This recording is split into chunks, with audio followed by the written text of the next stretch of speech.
PoliceStudy Assam YouTube চেনেললৈ সকলোকে সম্ভাষণ জনাইছোঁ।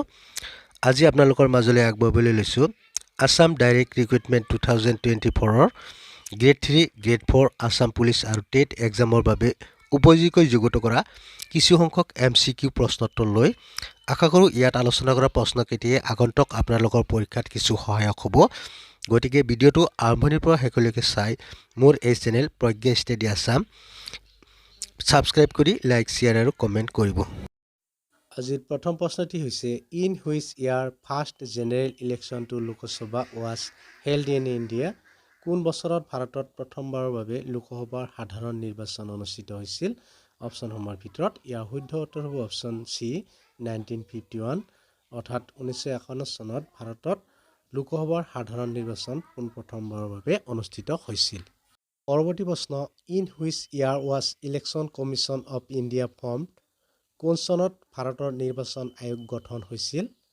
অপশ্যনসমূহৰ ভিতৰত ইয়াৰ শুদ্ধ উত্তৰ হ'ব অপশ্যন বি 1950। বন্ধুসকল 1950 চনত ভাৰতৰ নিৰ্বাচন আয়োগ গঠন হৈছিল।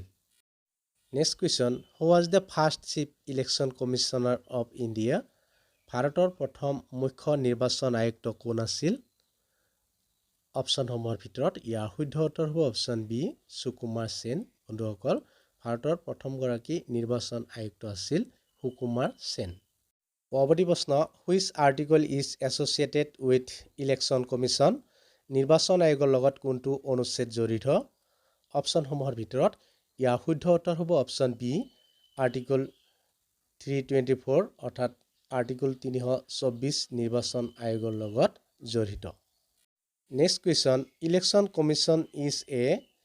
নিৰ্বাচন আয়োগ এটা। অপশ্যনসমূহৰ ভিতৰত ইয়াৰ শুদ্ধ উত্তৰ হ'ব অপশ্যন চি সাংবিধানিক সন্থা। বন্ধুসকল নিৰ্বাচন আয়োগ হৈছে এটা সাংবিধানিক সন্থা। Next question who appoints the election commissioners. নিৰ্বাচন আয়ুক্তসকলক কোনে নিযুক্তি দিয়ে? অপশ্যনসমূহৰ ভিতৰত ইয়াৰ শুদ্ধ উত্তৰ হ'ব অপশ্যন বি দ্য প্ৰেছিডেণ্ট, অৰ্থাৎ ভাৰতৰ ৰাষ্ট্ৰপতিয়ে নিৰ্বাচন আয়ুক্তসকলক নিযুক্তি দিয়ে। Next question what is the tenure of the election commission of India. ভাৰতৰ নিৰ্বাচন আয়ুক্তৰ কাৰ্যকাল কিমান?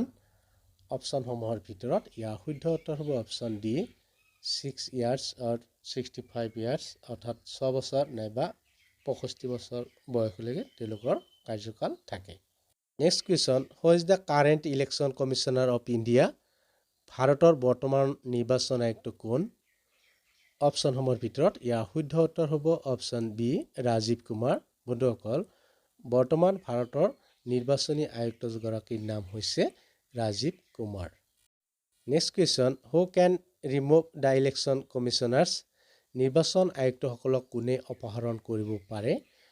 অপশ্যনসমূহৰ ভিতৰত ইয়াৰ শুদ্ধ উত্তৰ হ'ব অপশ্যন বি দ্য প্ৰেছিডেণ্ট, অৰ্থাৎ ৰাষ্ট্ৰপতি। বন্ধুসকল নিৰ্বাচন আয়ুক্তসকলক ৰাষ্ট্ৰপতিয়ে পদৰ পৰা অপসাৰণ কৰিব পাৰে। Next question which part of the Indian constitution deals with election. ভাৰতীয় সংবিধানৰ কোনটো অংশত নিৰ্বাচনৰ বিষয়ে আলোচনা কৰা হৈছে?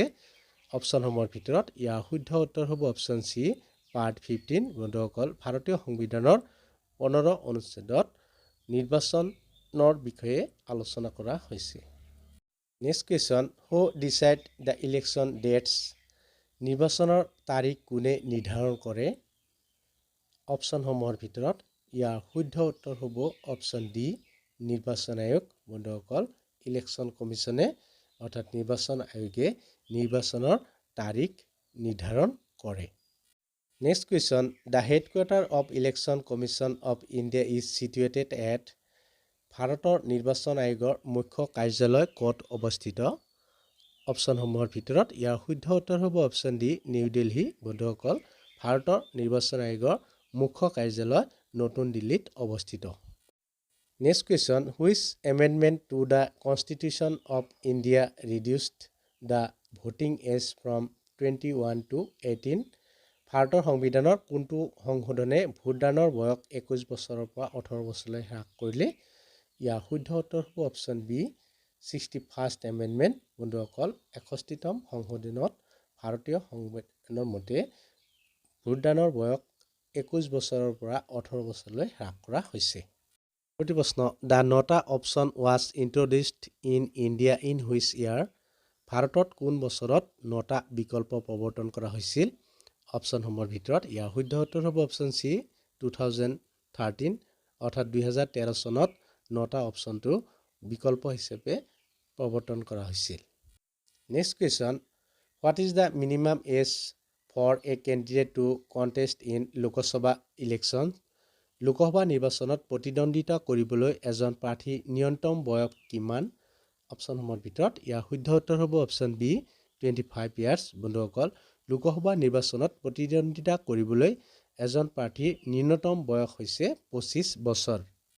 Next question, in order to be recognised as a national party a political party must have a recognized political party in how many states? এটা ৰাজনৈতিক দলক ৰাষ্ট্ৰীয় দল হিচাপে স্বীকৃতি পাবলৈ হ'লে কিমানখন ৰাজ্যত স্বীকৃতিপ্ৰাপ্ত ৰাজনৈতিক দল হিচাপে গণ্য কৰিব লাগিব? অপশ্যনসমূহৰ ভিতৰত ইয়াৰ শুদ্ধ উত্তৰ হ'ব অপশ্যন এ 4 অৰ্থাৎ 4টা ৰাজ্যত ৰাজনৈতিক দল হিচাপে গণ্য কৰিব লাগিব। Next question, how many members in the election commission? নিৰ্বাচন আয়োগত কিমানজন সদস্য থাকে? অপশ্যনসমূহৰ ভিতৰত ইয়াৰ শুদ্ধ উত্তৰ হ'ব অপশ্যন এ 3 অৰ্থাৎ 3 গৰাকী। নিৰ্বাচন আয়োগত 3জন সদস্য থাকে। Next question, who was the first women chief election commissioner of India?